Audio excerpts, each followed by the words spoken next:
1년 전 황혼 재혼을 하신 아버지 때문에 이 글을 쓰게 됐습니다. 저희 아버지는 2년 전에 어머니와 사별하셨고요. 한 여성분과 결혼하셨는데 문제는 그때부터 시작된 겁니다. 저희 두 형제는 결혼을 다 한 상태였고요. 새어머니 되시는 분의 자녀들은 아직 다 미혼인 상황입니다. 그런데 아버지가 그 자녀들의 결혼 자금을 대주신다는 건데요. 물론 뭐 아버지 돈으로 자금 대주시면 문제가 없을 텐데 아버지가 지원해줄 돈이 저희 어머니가 살아생전 벌어서 저축을 하신 거고요. 우리 세 가족을 위해 써달라고 유언장까지 남기고 떠나신 돈이라는 겁니다. 자, 그렇다면 이 돈 엄연히 따지자면 저희 두 형제와 아버지를 위해 써야 되는 거 아닌가요? 새어머니의 자식들과 이 돈을 나눠 써야 되는 게 맞는 걸지 궁금합니다. 예, 우선 그 유언장이 있으신 것 같고요. 그다음에 유언을 아직 집행하지 않으신 것 같아요. 유언장 내용대로 일단은 자녀 두 분이랑 아버지께서 유언을 집행을 해야 됩니다. 이제 그러면은 지금은 법정 상속 비율대로 나누어 유언장이 기재된 대로 나눌 수도 있고 아니면 유언장이 기재된 대로 이제 그 지분을 나눌 수가 있는 건데요. 그 다음에 아버지의 지분으로 돼 있는 것은 아버지 마음대로 처분할 수가 있습니다. 그래서 두 분은 그거는 인정을 하셔야 됩니다. 자기 지분에 관해서는 일단 집행을 하고 그 다음에 아버지 지분은 아버지 마음대로 쓸 수 있다.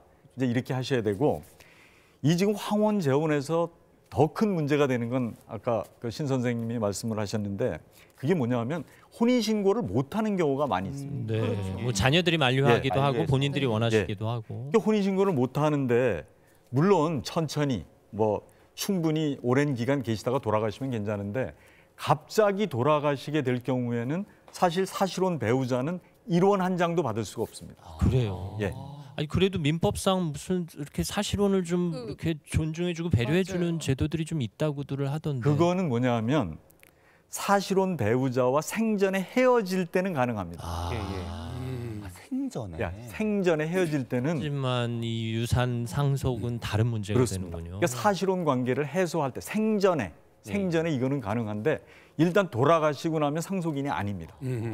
그래서 그 점에 대해서는 그 유언을 따로 해놓든가 아니면은 이런 경우도 있습니다. 그 생명보험 같은 걸 가입을 해서 수익자를 사실혼 배우자로 해놓는 경우도 있고요. 또 하나는 아까 얘기했던 유언 대용 신탁을 활용하는 방법도 있습니다. 네, 어느 한쪽이 먼저 돌아가시든 배우자와 자녀를 상대로 그 상속을 일단 집행하시고 배우자께서는 자신의 몫으로 받은 재산에 대해서는 자녀들이 왈가왈부할 수 없다. 뭐 이런 말씀입니다. 네. 앞서 간병인 사례도 그렇고 이 사례도 그렇고 대부분의 황혼 재혼이나 뭐 간병인 사례 사랑과 정성으로 맺어진 관계가 많으실 텐데 이런 법적인 문제로 오해받으시지 않을까 해서 좀 염려가 되기도 합니다. 네. 다음 사연으로 넘어가 보도록 하겠습니다. 신 선생님께서 전해주시죠. 네, 이런 사연입니다. 저와 남편은 3년 전 자녀들에게 일부 재산의 증여를 마친 상태입니다. 그런데 제 둘째 아들이 2년 전에 교통사고로 세상을 떠나게 됐습니다. 이 슬픔을 채 주스기도 좀 못한 채 이제 황당한 사건이 벌어졌습니다. 저희 부부가 증여한 재산은 자연스럽게 손주와 며느리에게 돌아갔는데 얼마 전에 며느리에게 애인이 생겼다는 사실을 알게 됐습니다. 둘째 아들에게 물려줄 남은 재산만이라도 손주들에게만 주고 싶습니다. 방법이 있겠습니까? 이런 얘기입니다. 이게 그래서 아까 말씀드렸던 이제 유언으로 하는 방법이 있는데 그 유언이라는 건 처음에 말씀드린 유류분하고 관계가 있습니다. 그래서 그 며느리 입장에서는 모두를 손자한테 주더라도 며느리 몫의 반은 찾아갈 수 있는 거죠. 반이요? 반. 절반이요?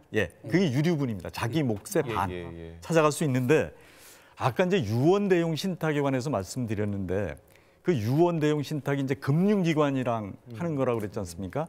근데 작년에 그 의미가 좀 있는 판결이 하나 나왔습니다. 그게 뭐냐 하면 유언 대용 신탁에 있는 신탁 재산은 유류분 대상이 아니다라는 판결이. 그래요. 그래서 이게 항소심까지 그 그게 지금 결정이 됐는데요.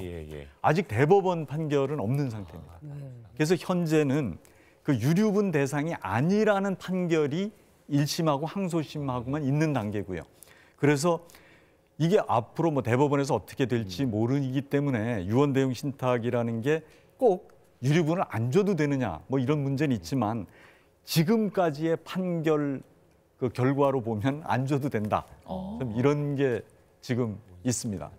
그러면 며느리에게 상속된 재산은 어느 정도 존중해 줘야 된다라는 개념이군요. 이분의 사례의 경우는. 그런데 지금 이제 또 하나가 이게 유류분이 말입니다. 유류분이 그렇게 좀 엄청나게 재판도 많이 걸리고 이러다 보니까 이제 재산을 갖고 계시는 분들이 이건 뭐 아니다 싶은 생각이 든 겁니다. 무슨 얘기냐 하면 이 사유재산 제도가 있는 데서 내 재산 처분의 자유가 있는 거 아니냐.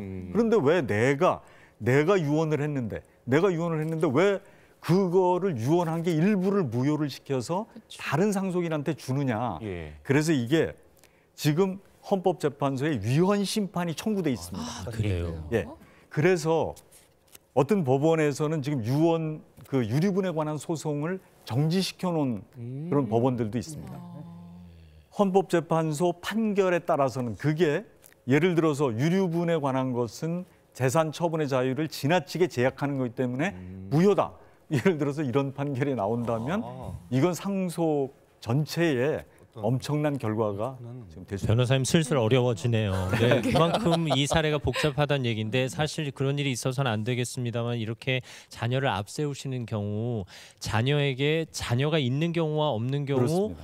부모님이 상속을 받고 못 받고가 차이가 나는 그렇습니다. 건가요? 그렇습니다. 네, 그러니까 자녀가 있으면 부모님에게는 상속 재산이 안 오는 거고 그렇습니다. 자녀가 없으면 부모님에게도 상속 재산이 돌아온다는 개념이군요. 이미 다 이해를 하셨네요. 아, 네, 제가 학습력이 좀 빠릅니다. 관심이 많으시네요. 그러니까요. 상속 제 문제에 말이 대해서. 그 말이에요. 자, 이쯤에서 다음 사연으로 얼른 넘어가겠습니다. 그러죠. 네. 전원주 선생님께서 소개해 주시겠어요? 네, 마지막 다음 사연 듣겠습니다. 네. 저는 3년 전 남편과 이혼을 했습니다. 그런데 얼마 전 남편의 부고 소식과 함께 충격적인 이야기를 듣게 됐죠. 바로 결혼 생활 기간에 투자했던 남편의 주식이 대박이 났다는 거예요. 그런데 제가 억울한 거는 4년의 결혼 생활 동안 무직인 남편을 대신해서 제가 벌어온 월급의 일부가 남편의 뒷주머니로 들어갔고 그 돈으로 투자했던 주식이 최근에 대박이 났다는 사실인 거예요. 심지어 당시에 빈털털인 남편에게 위자료는 한 푼도 받지 못했다는 말이죠. 자식이 없던 남편의 그 재산은 당연히 시부모님에게 돌아갈 상황인데 저는 시부모님께 지금이라도 당신 아들이 나에게 못 준 위자료를 달라고 하고 싶어요. 과연 남편의 유산 저도 받을 수 있는 방법이 있을까요? 재산의 가치가 올라가면서 이런 일이 있을 수 있겠군요. 예, 이게 그 이제 이혼한 후에 재산 분할의 문제입니다. 네. 그러니까 재산 분할 이제 부부가 이혼을 하고 나서 재산 분할을 하는 것은 부부가 기여한 정도에 따라서 재산 분할을 받을 수가 있습니다. 그래서 지금은 그동안은 이혼 후 늘어난 재산에 관해서만 재산 분할이 가능하다라고 했었는데 이게 결혼이 뭐 40년, 50년 이렇게 막 오래되신 분들 있잖아요. 그런 분들은 결혼 전에 유산으로 받은 재산도 분할 대상이다. 이런 판결들이 있습니다. 그래요. 예. 네. 그래서 오래 사셨으면 결국 재산은 나누어줘야 된다라고 보면 되고요. 결혼 기간이 얼마 안 되면 그건 이제 기여로 따지는데요. 지금 사연 같은 경우에는 결국은 자기가 돈을 벌어서 그 돈을 남편한테 줬고 남편이 투자를 했다는 것을 어느 정도 입증할 수 있을 것으로 보이거든요. 자기 소득이 있었고 그다음에 남편 통장에서 예를 들어서 뭐 주식으로 간 그런 자료가 있다든가 하면은 받으실 수 있습니다. 그럼 이것도 앞서 말씀하신 소멸시효라고 하는 그 기한이 작용이 되나요? 그렇습니다. 근데 여기서 아까 이제 말씀하실 때 3년이 지났다고 했거든요. 네. 그런데 이혼에 관한 재산 분할은 2년이 시효입니다. 이게 또 다른 문제고. 그래서 2년이 지나면 재산 분할 청구 자체를 못 합니다. 그래서 이분은 아쉽지만 받으실 수는 없습니다. 법을 참 복잡하고 꼼꼼하게도 만들어 놓으셨네요. 아니, 계산이 시효가 다 갑자기 오르는 다르고. 것도 아니고. 그러니까요. 정말 막 3, 4년이 너무 속상하시겠네요. 네. 와 진짜. 지금 티벗을 통해 시청자 네. 사연이 또 하나 들어와 있는데요. 네, 이 하나 질문도 한번 살펴볼게요. 여쭙겠습니다. 네, 어머니 살아생전 코빼기도 안 보이던 오빠가 돌아가시고 재산을 나눠달라고 10년 만에 나타났습니다. 오빠도 권리가 있나요? 했는데 네, 어머니 돌아가시고 그동안 얼굴도 안 보이던 오빠가 그러니까 나타나. 이게 이제 최근에 네. 좀 문제가 됐던 이제 구하라법하고도 좀 관계가 있습니다. 뭐냐면은 양육을 전혀 하지 않은 부모한테 상속을 해야 되느냐. 또 하나는 전혀 어디 나타나지도 않았던 자녀한테 상속을 해야 되느냐. 그래서 지금 상속권 상실제도라는 것을 지금 민법 개정안이 입법 예고가 됐습니다. 그 얘기는 저렇게 전혀 뭐 관계도 없고 기여도 하지 않은 자녀들한테는 안 줄 수도 있는. 그런데 이제 지금 아직은 이제 그 법안이 이제 이루어진 때가 아니기 때문에 현재로서는 줘야 됩니다. 네. 이제 줘야 되는데 다른 자녀들이 만약에 기여가 있다 그러면은 그 기여를 더 요구는 할 수 있는 거죠. 아이고 집 나간 오빠들이 다 돌아올까봐 또 걱정이기도 합니다. 네, 어쨌든 친절한 설명 감사합니다. 우리 홍순기 변호사님 일단 잠시 자리로 모시겠습니다.